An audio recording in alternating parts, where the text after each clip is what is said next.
ಹಾ ಆಂಟಿ.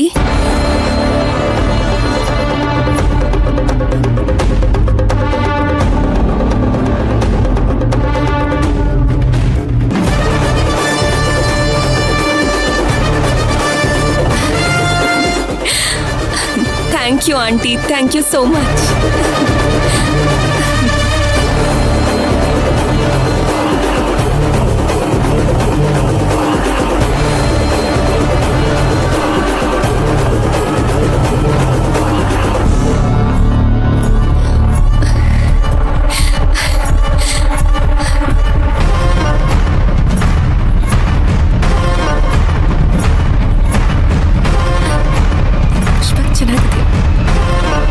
ಇಲ್ಲಿಗೆ ಹರಾಜು ಮುಕ್ತಾಯ ಆಯ್ತು.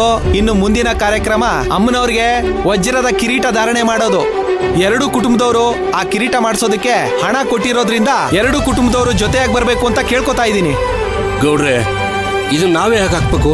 ಕಿರೀಟಕ್ಕೆ ಊರ್ನವರೆಲ್ಲ ದುಡ್ಡು ಕೊಟ್ಟಿದ್ದಾರೆ, ಹಾಗಾಗಿ ಊರ್ನವರ ಯಾರಾದ್ರೂ ಹಾಕ್ಲಿ ಬಿಡಿ. ದ್ಯಾವ್ರೆ, ಎಂತ ದೊಡ್ಡ ಮಾತಾಡ್ತಿದ್ದೀರಾ ನೀವು?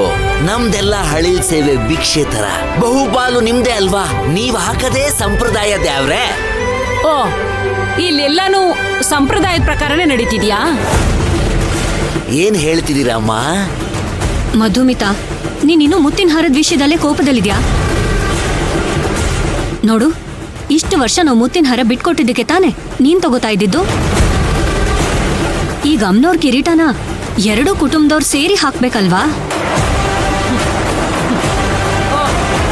ಚೆನ್ನಾಗಿದೆ.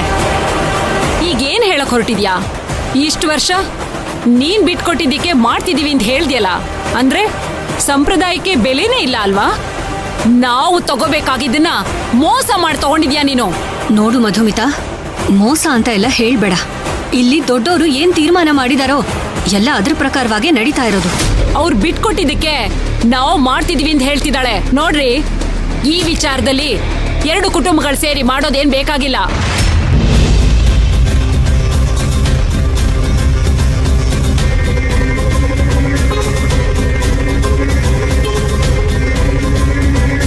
ನಾನ್ ಏನ್ ಹೇಳ್ತಾ ಇದ್ದೀನೋ ಅದನ್ನ ನೀವೆಲ್ಲರೂ ಸರಿಯಾಗಿ ಕೇಳಿಸ್ಕೊಳ್ಳಿ. ಒಂದು, ನಮ್ ಕುಟುಂಬದವರು ದೇವರಿಗೆ ಸೇವೆ ಸಲ್ಲಿಸ್ಬೇಕು, ಇಲ್ಲ ಇವ್ರ ಕುಟುಂಬದವರೇ ಸಲ್ಲಿಸ್ಲಿ. ಯಾರು ಸಲ್ಲಿಸ್ಬೇಕು ಅಂತ ನೀವೇ ತೀರ್ಮಾನ ಮಾಡಿ. ಆಂಟಿ, ಏನ್ ಮಾತಾಡ್ತಿದ್ದೀರಾ ನೀವು? ನಿಮ್ ಮಾತನ್ನ ವಾಪಸ್ ತಗೊಳ್ಳಿ. ಬೇರೆ ಬೇರೆ ಕುಟುಂಬ ಅಂತ ಹೇಳೋದು ತಪ್ಪಲ್ವಾ? ಸಾರಿ ಪುಷ್ಪಕ್.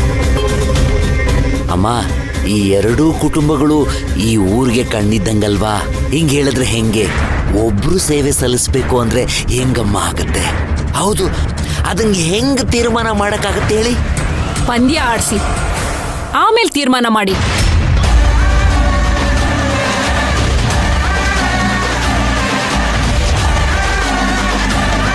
ಏನು ಪಂದ್ಯ ಅಮ್ಮ? ಪಂದ್ಯದಲ್ಲಿ ಏನ್ ತೀರ್ಮಾನ ಮಾಡ್ಬೇಕು? ಕಬಡ್ಡಿ ಆಡಿಸಿ.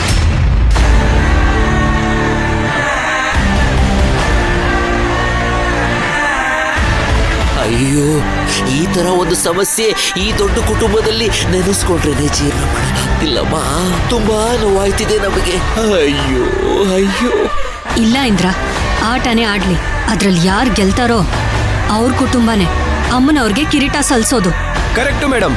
ಎರಡು ಕುಟುಂಬಗಳು ಆಡೋದಾದ್ರೆ ನಮ್ದು ಒಂದು ತಂಡ ಬರ್ತೀವಿ. ಹಾಕು ಹಾಕು, ಸುಮ್ಮನೆ ಇರೋ, ಸುಮ್ಮನೆ ಇರೋ.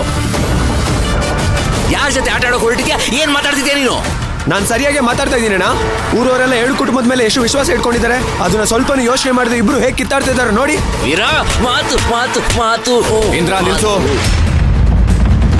ವಯಸ್ಸಿಗೆ ಬಂದಿರೋ ಹುಡುಗನ ಮೇಲೆ ಊರವ್ರ ಮುಂದೆ ಎಲ್ಲ ಹೊಡಿತಾ ಇದ್ಯಾ? ದ್ಯಾವ್ರೆ, ಅವನ್ ಮಾತಾಡಿದ್ದೆಲ್ಲ ಕೇಳಿಸ್ಕೊಳ್ಳಿಲ್ವಾ? ಏನಂತ ಮಾತಾಡ್ದ ಅವನು? ಏನ್ ಮಾತಾಡ್ಬಿಟ್ಟೆ? ಮಾತಾಡಕ್ಕೆ ಬಿಟ್ಟಿರ್ತಾನೆ. ವೀರಾ, ಅದೇನ್ ಮಾತಾಡ್ಬೇಕು ಮಾತಾಡು.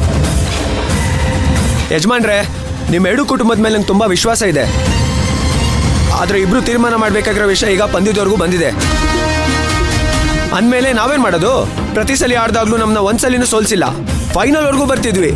ಈಗ ನೀವಿಬ್ರು ಪಂದ್ಯ ಆಡ್ಕೊಂಡು ನಿಮ್ಮಿಬ್ಬರಲ್ಲಿ ಒಬ್ರು ಗೆಲ್ಲೋದಾದ್ರೆ, ನಿಮ್ಗೆ ಪ್ರೈಸ್ ಸಿಗೋದಾದ್ರೆ ನಾವೇನ್ ಮಾಡೋಣ? ನೋಡ್ರಪ್ಪ, ಇಲ್ಲಿ ಪ್ರೈಸ್ಗೋಸ್ಕರ ನಡೆಸ್ತಾ ಇಲ್ಲ, ಕಿರೀಟ ಯಾರು ಹಾಕ್ಬೇಕು ಅಂತ ತೀರ್ಮಾನ ಮಾಡೋದಕ್ಕೋಸ್ಕರ ನಡೆಸ್ತಾ ಇರೋ ಪಂದ್ಯ. ಅದೇ ಹೇಳ್ಬಿಡ್ತೀರಾ ಗೌಡ್ರೆ? ಪಂದ್ಯ ಆಡಕ್ಕೆ ಎರಡು ಕುಟುಂಬಗಳು ಹೆಂಗ್ ದುಡ್ಡು ಕೊಟ್ಟಿದಾರೋ ಹಂಗೇನು ನಮ್ಮ ಅಣ್ಣ ಊರವ್ರ ಹತ್ರ ಕಲೆಕ್ಟ್ ಮಾಡಿ ದುಡ್ಡು ಕೊಟ್ಟಿದ್ದಾನೆ. ಏ ವೀರಾ, ಬಾಯಿಗೆ ಬಂದಂಗೆಲ್ಲ ಮಾತಾಡ್ಬೇಡ, ಸುಮ್ನೆ ಇರೋ ನೀನು. ಇಂದ್ರ, ಅವನಿಗೆ ಮಾತಾಡಕ್ ಬಿಡು. ಇಲ್ಲಿ ಯಾರಾದ್ರೂ ಒಬ್ರು ಗೆಲ್ಬೇಕು. ಅವರೇ ಕಿರೀಟ ಹಾಕೋದಾದ್ರೆ ನಾವು ಒಂದು ತಂಡವಾಗಿ ಬರ್ತೀವಿ. ಲೋ ವೀರಾ, ಈಗ ಮ್ಯಾಟ್ರ್ ಅದಲ್ಲ. ಎರಡು ಕುಟುಂಬದಲ್ಲಿ ಯಾರು ಕಿರೀಟ ಹಾಕ್ಬೇಕು ಅಂತ ಪಂದ್ಯ ಆಗ್ತಾ ಇರೋದು. ಇದು ಈ ರೀತಿ ಆಗೋದಾದ್ರೆ ನಾವಿಬ್ರು ಪಂದ್ಯದಿಂದ ಹಿಂದೆ ಉಳ್ಕೋತೀವಿ. ಫಸ್ಟ್ ಆಫ್ ಆಲ್ ನಮ್ಮಿಬ್ರಿಗೂ ಪಂದ್ಯ ಆಡೋಕೆ ಇಷ್ಟನೇ ಇಲ್ಲ. ಸರಿ, ಕಿರೀಟನ ನೀವೇ ಹಾಕೊಳ್ಳಿ, ನಾವು ಹೋಗ್ತೀವಿ. ಲೋ ಪುಷ್ಪಕ್, ನೀ ಏನ್ ಹೇಳ್ತೀಯ? I am okay Tandav. Indra uncle ಕಿರೀಟ ಹಾಕೋದ್ರಲ್ಲಿ ನಂಗೇನು ಅಭ್ಯಂತರ ಇಲ್ಲ. ಅಯ್ಯೋ ದ್ಯಾವ್ರೆ, ಇವನಿಗೇನೋ ಬುದ್ಧಿ ಇಲ್ಲ ಅಂತ ಮಾತಾಡ್ತಾನೆ. ನೀವು ಬೇರೆ, ನೀವು ಬೇರೆ. ನಾನು ಕಿರೀಟ ಹಾಕೋದು ಅಂದ್ರೆ ತಮಾಷೆ ಮಾತಾ? ಯಾಕಣ ಪಂದ್ಯಕ್ಕೆ ನಿಂತ್ರೆ ನಾವು ಸೋತ್ ಬಿಡ್ತೀವಿ ಅಂತ ಭಯನಾ, ಅಥವಾ ನಮ್ ವಿರುದ್ಧ ಅವ್ರು ಸೋತ್ ಬಿಡ್ತಾರೆ ಅಂತ ಭಯನಾ? ಬಾಯ್ ಮುಚ್ಚಲಿ. ವೀರ, ಇದುವರೆಗೂ ನೀನೇನ್ ಮಾತಾಡಿದ್ಯೋ ಅದೆಲ್ಲ ಕರೆಕ್ಟಾಗೆ ಮಾತಾಡಿದ್ಯಾ. ಆದ್ರೆ ಇಲ್ಲಿರೋರಲ್ಲಿ ಯಾರು ಸೋಲ್ತಾರೆ ಅಂತ ನೀನೇ ಡಿಸೈಡ್ ಮಾಡ್ತಾ ಇದೆಯಲ್ಲ, ಅದು ತುಂಬಾ ತಪ್ಪು. ವೀರಣ್ಣ, ಪಂದ್ಯ ಆಡೋ ವಿಚಾರ ಆಗಿದ್ರೆ ನಿಮ್ ವಿರುದ್ಧ ನಾವು ಪಂದ್ಯ ಆಡೋಕೆ ನಾವು ಸಿದ್ಧವಾಗಿರ್ತಿದ್ವಿ. ಆದ್ರೆ ಇಲ್ಲಿ ಮಾತಾಡ್ತಿರೋ ವಿಷಯ ಪಂದ್ಯದಲ್ಲ, ವಿಷಯನೇ ಬೇರೆ ಇದೆ ಅಣ್ಣ. ದಯವಿಟ್ಟು ಅದನ್ನ ಅರ್ಥ ಮಾಡ್ಕೊಂಡು ಮಾತಾಡಿ. ನನ್ಗೆ ಯಾರ ಒಪ್ಪಿಗೆನೂ ಬೇಕಾಗಿಲ್ಲ. ಇಲ್ಲಿ ಬೇರೆ ಏನೋ ಗೇಮ್ ಪ್ಲಾನ್ ನಡೀತಿದೆ ಅಂತ ಅನಿಸ್ತಾ ಇದೆ. ಓಕೆ, ಈಗ ನಿಂಗೆ 3 ಟೀಮ್ ಪಂದ್ಯ ಆಡಬೇಕು ಅಷ್ಟೇ ತಾನೆ? ಅದು ನಡೀಲಿ. ಯಾರು ಗೆಲ್ತಾರೋ ಅವರೇ ಕಿರೀಟ ಹಾಕಿ. ಏನಪ್ಪ ನೀನು ಅವನ ಜೊತೆ ಸೇರ್ಕೊಂಡು ನೀನು ಹಿಂಗೆ ಮಾತಾಡ್ತೀಯಾ? ಅವನು ಹೇಳ್ತಾರೋ ಮಾತಿನ ಅರ್ಥ ಅದೇ ಆಗಿರ್ಬೇಕಾದ್ರೆ ನಾವೇ ಕೆದರ್ಕೊಂಡು ಬೇಡ ಅನ್ಬೇಕು? ಹಂಗೆಲ್ಲ ಬೇಡಪ್ಪ, ದಯವಿಟ್ಟು ಅರ್ಥ ಮಾಡ್ಕೊಳ್ಳಿ. ಯಾಕೆ ನಿಮ್ ತಮ್ಮನ್ ಟೀಮ್ ಸೋತ್ ಬಿಡ್ತನ್ನೋ ಭಯನ? ಅಣ್ಣ ಆಡೋಣ ಬಿಡೋಣ. ನೋಡಿ, ಫಸ್ಟ್ 2 ಟೀಮ್ಗೆ ಪಂದ್ಯ ಆಗುತ್ತೆ. ಗೆದ್ದವರು ಡೈರೆಕ್ಟ್ ಆಗಿ ಫೈನಲ್ಸ್ಗೆ ಹೋಗ್ತಾರೆ. ಸೋತವರು ಮಿಕ್ಕಿರೋ ಇನ್ನೊಂದು ಟೀಮ್ ಜೊತೆ ಪಂದ್ಯ ಆಡ್ತಾರೆ. ಗೆದ್ದವರು ಫೈನಲ್ ಟೀಮ್ ಜೊತೆ ಪಂದ್ಯ ನಡೆಯುತ್ತೆ. ಏನು ಹೇಳ್ತೀರಾ?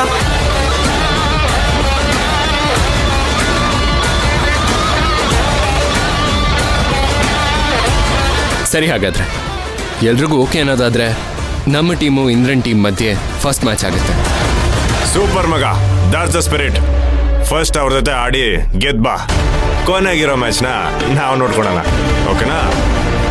ನೋಡ್ರಪ್ಪ, ಅಮ್ಮನವ್ರಿಗೆ ವಜ್ರದ ಕಿರೀಟ ಯಾರು ಧಾರಣೆ ಮಾಡ್ಬೇಕು ಅಂತ ಈ ಪಂದ್ಯ ಆಡೋದ್ರ ಮುಖಾಂತರ ನಿರ್ಧಾರ ಮಾಡ್ಬೇಕು ಅಂತ ತೀರ್ಮಾನ ಆಗಿದೆ. ನಾಳೆನೆ ಪಂದ್ಯ ಶುರುವಾಗುತ್ತೆ.